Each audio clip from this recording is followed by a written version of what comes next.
20 day moving average में अगर आप निफ्टी का टेक्निकल चार्ट देखेंगे तो आप देखेंगे जो 20 डे मूविंग एवरेज है वो डिक्लाइनिंग है। अच्छा, कल आपको याद होगा आशीष, हमने ये कॉन्सेप्ट डिस्कस किया था डिक्लाइनिंग 20 डे मूविंग एवरेज का टाइटन को लेकर कि टाइटन के भले नंबर्स अच्छे रहे हो लेकिन टेक्निकली मुझे चार्ट पसंद नहीं आ रहा था टाइटन का, और कल टाइटन 2-2.5% गिरा भी था। तो अब निफ्टी का जो चार्ट है वो एक्जैक्टली वही चार्ट है जो टाइटन का था। 20 day moving average declining phase पर है और एक बार फिर हम टेस्ट करेंगे। ये देखिए, ये वो लेवल है, वो जो मूविंग एवरेज 20 वाली वो थोड़ी सी डिक्लाइन कर रही है। तो अब निफ्टी फिर टेस्ट करेगा एक तो 20 day moving average, simple moving average, और एक 20 डे एक्सपोनेंशियल मूविंग एवरेज। कुछ लोग एक्सपोनेंशियल फॉलो करते हैं, कुछ लोग सिंपल फॉलो करते हैं।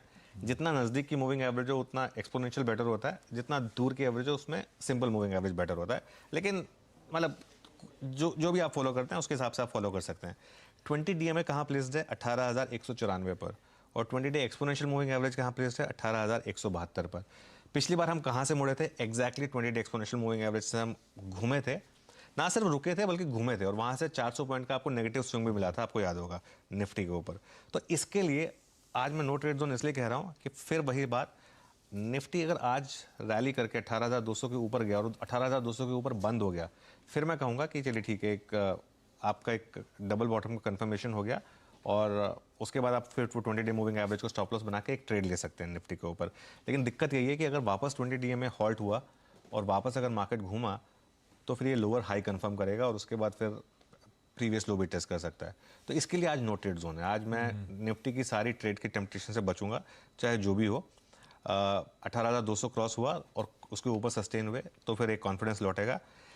लेकिन अब अगर आप कंपल्सिव ट्रेडर हैं और आपको लॉन्ग लेना ही है या फिर आपने लॉन्ग लिया हुआ है कल से, तो आपका स्टॉप लॉस कहाँ हो गया? कल का लो 17,936। जो भी ट्रेड लें वो और इसीलिए एक और फैक्टर है कि आज थोड़ा नो ट्रेड जोन इसलिए क्योंकि आप जहाँ भी खरीदेंगे कल का अगर लो भी आप स्टॉप लॉस लगाएंगे तो वो थोड़ा दूर है। मतलब फ्लैट ओपनिंग बता रहा है एसजीएक्स निफ्टी 17,936, हल्का सा नीचे भी गिरे तो भी करीब 150 पॉइंट दूर होगा, तो वो आपका स्टॉप लॉस थोड़ा लंबा हो जाएगा 150 पॉइंट का अगर आप लॉन्ग है तो। अगर आप शॉर्ट कर रहे हैं, कुछ लोग शॉर्ट भी करना चाहते हैं, अगर आप शॉर्ट कर रहे हैं तो आपका सिंपल स्टॉप लॉस होगा ये 18,194 का जो 20 डे मूविंग एवरेज, उसको 5-6 पॉइंट ऊपर कर लीजिए, 18,200 कर लीजिए और उसके हिसाब से ट्रेड करिए, या फिर आज थोड़ा सा निफ्टी को विराम दीजिए और इंडिविजुअल स्टॉक्स पर फोकस करिए। कभी कभी अवॉइड भी करना एक बेहतर नीति होती है, लेकिन अगर इधर वे ट्रेड लेना है तो लेवल्स आपकी स्क्रीन पर निफ्टी को लेकर। निफ्टी अपनी जगह, कल निफ्टी बैंक को देख के मजा नहीं आ रहा था। अगर 3 दिन का एक्सेसिव प्रेशर था तो बढ़िया दिन था घूमने का, पर मदद मिली किसी रिलायंस से, किसी आईटी पैक से। निफ्टी 1.25% गेन दिखाता है, निफ्टी बैंक 1% भी नहीं चलता, और उसमें आईसीआईसीआई बैंक, एचडीएफसी बैंक एकदम पस्त पड़े हुए थे इस तरह के अपटिक्स वाले दिन में। इस तरह का ठंडापन थोड़ा सा अब कंसर्न हाईलाइट हो रहे हैं इस पॉकेट को लेकर। देखिए, कल अगर मार्केट आपने 2 बजे बंद कर दिया होता तब तो मैं कहता कि ये मतलब बैंक निफ्टी बहुत खराब था। लेकिन जो 2 से 3:30 बजे की रैली आई है ना आशीष, वो ऑलमोस्ट उसको वापस आप ऊपर ले गई। कल 2 बजे अगर बैंक निफ्टी, कल हम डिस्कस कर रहे थे, कल अगर 2 बजे आप मार्केट बंद हो गई होती तो मैं कहता कि बहुत खराब क्लोज है।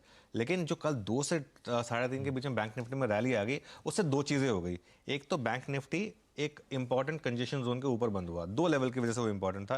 42,400 की हमने लगातार डिस्कशन की कि 42,400 पर मार्केट में एक बहुत बड़ा सपोर्ट था, उसके ऊपर बंद हुए, और 50 डे एक्सपोनेंशियल मूविंग एवरेज 42,430 उसके भी ऊपर बंद हुए।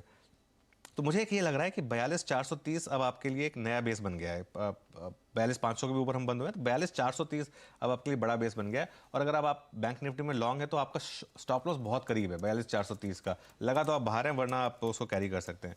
अब बैंक निफ्टी का अगला रेजिस्टेंस कहाँ पर है? वो है 10 डे और 20 डे एक्सपोनेंशियल मूविंग एवरेज। अच्छा, दोनों बहुत ही नज़दीक और आसपास ही प्लेस्ड है। 10 day exponential moving average placed है 42,800 पर और 20 day exponential moving average placed है 42,870 पर।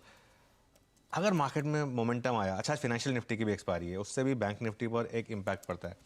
तो बैंक निफ्टी में फिर भाई अगर आज मूव आना है तो आईसीआईसीआई बैंक को कंट्रीब्यूट करना पड़ेगा। वो इतना वीक हो गया पिछले 3-4 दिनों में, अगर उसने कंट्रीब्यूट करना स्टार्ट किया और अगर बैंक निफ्टी ने रैली दिखानी शुरू की तो फिर मुझे लग रहा है कि एक बार आपको 42,800 870 का जोन शायद मिल सकता है वहाँ पर। लेकिन वहाँ पर प्रॉफिट बुकिंग ज़रूरी है, क्योंकि इस मार्केट ने अभी कोई इंडिकेशन नहीं दिया है कि बस बॉटम बना के ये मार्केट आगे चलने को तैयार है। थोड़े छोटे प्रॉफिट आपको लेने होंगे यहाँ पर।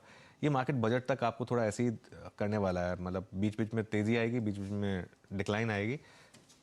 बड़ा ट्रेंड नहीं इमर्ज होगा कोई भी मार्केट का बजट से पहले, ये एक मेरा व्यू है। ये हो गई निफ्टी बैंक पे आज की स्ट्रैटेजी। आगे मैं मेटल्स और आईटी